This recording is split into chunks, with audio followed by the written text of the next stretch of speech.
Gutom na? Walang hiyan driver na yun? Dito ba naman ako binaba? Hindi ko alam kung anong lugar to. Ang layo pa naman ang pupuntahan ko. Tapos kalahati lang yung binalik na bayad. Ulam tayong pera ko. Hanap nga ako ng makainan. Didiskarte na nga ako. Uy, daming tao dyan ah. May kainan sa loob. Pasok na ako. Baka makadiskarte ako dyan. Miss? May sabaw ba kayo?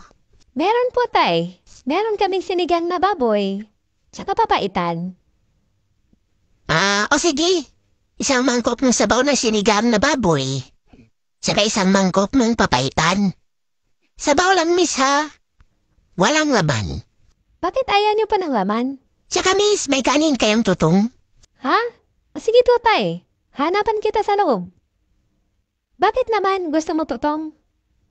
Paborito ko kasi yan, miss. Yan ang o-orderin ko, isang plato lang. Okay. Sige po.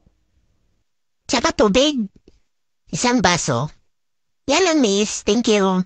Okay po. Ilagay ko na lang po sa misa niyo. O di, busog. Miss, halika nga dito.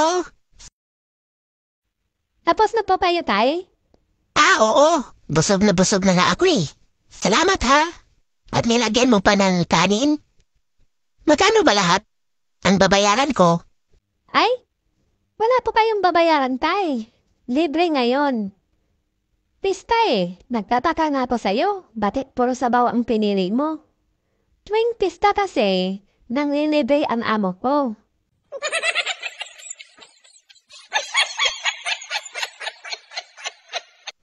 Pre, ang tagal mo naman. Nahigit 2 oras ka ng late ah. Diba usapan natin maaga tayo ngayon? Kasi may kailangan tayong tapusin para may pasa na natin kay ma'am. Pasensya na, pre. At napaka-traffic. Sa may bandang Cubao. Doon ako natagalan, pre. Pero alam mo, pre, nakita ko yung misis mo. Kasama yung mga kaibigan niya. Ang weird na eh. Baka kamukha lang niya yun, pre. Kasi binilinan ko yung misis ko. Nang wag siyang umalis sa bahay. Dahil may pinapabantayan ako sa kanya. Mga anak na yung kambing namin eh. Hindi talaga ako nagkakamali, pre.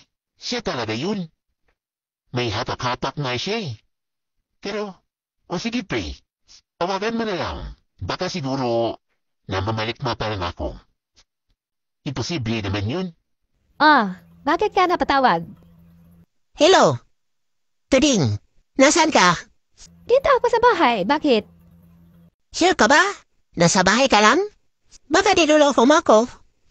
Dito nga ako sa likod bahay. Binabantayan ko yung alaga mong kambing. Sige nga. Parinig nga ng boses ng kambing ko. Eto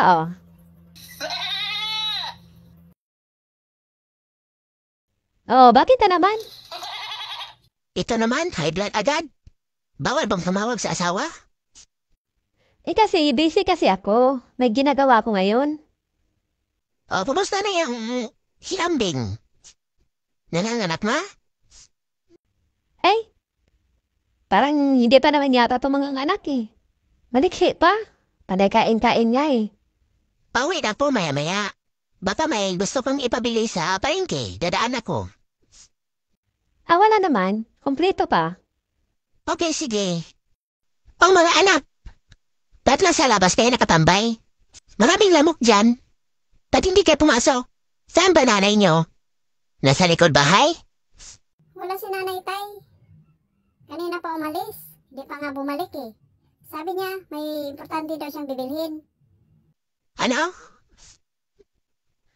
Kakatawag ko lang sa kanya kanina lang ah. Nasa bahay siya. Naririnig ko pa nga yung boses ng kambing. Anong oras ba siya umalis? Yun na nga, tatay. Kanina umaga pa yun umalis. Hatak-hatak nga niya yung alaga niyong kambing.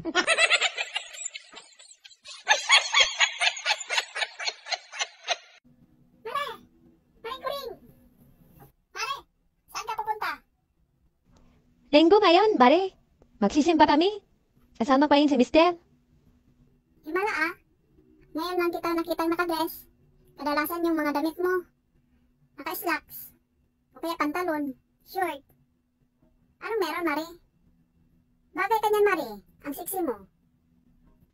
Ah? Ito ba? Bigay ito ni Mr. kagabi. Pagkarating ko sa bahay, nabutan ko si Mr. Nasa tinikod sa kama namin. Parang natataranta na eh. Tapos nung kinawag ko siya, nakita ko to, hawak-hawak na niya. Kaya tinanong ko siya kung sa akin ba yan. Kaya ayan, pinapasok niya ako sa banyo para daw sukatin. Kung kasya ko. O ito, kasya naman Mari. O diba? Himala si kumpare ah. Kahit nung birthday mo, hindi ka binigyan ng regalo. Tapos ngayon, bigla siya nagbigay sa'yo ng regalo. Bakit? Saan daw yun niya binili yan? Yan na nga Mari. Ilang beses ko siya tinanong kung saan niya ito binili. Di ayaw sumagot eh. Tsaka itong sapatos na pula. Nakita ko rin to sa ilalim ng kama.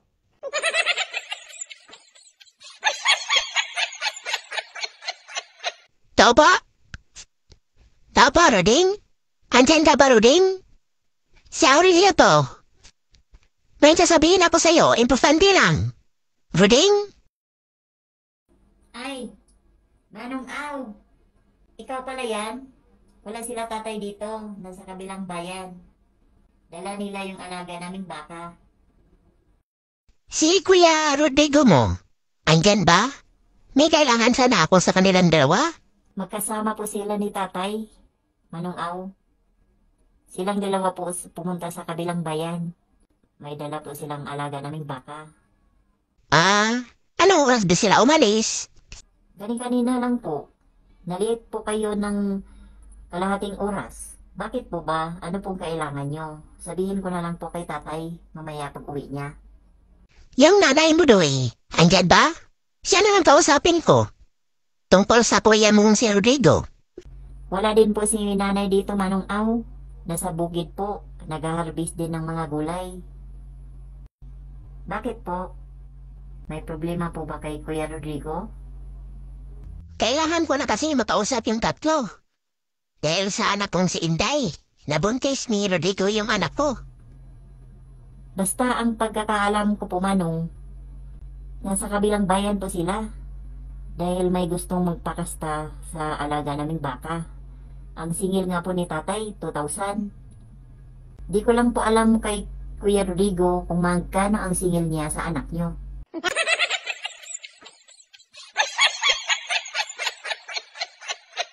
Thank you! Kung natatawa ka sa aking funny animation, pakipalo naman sa aking Facebook page, Dini Baba. Thank you!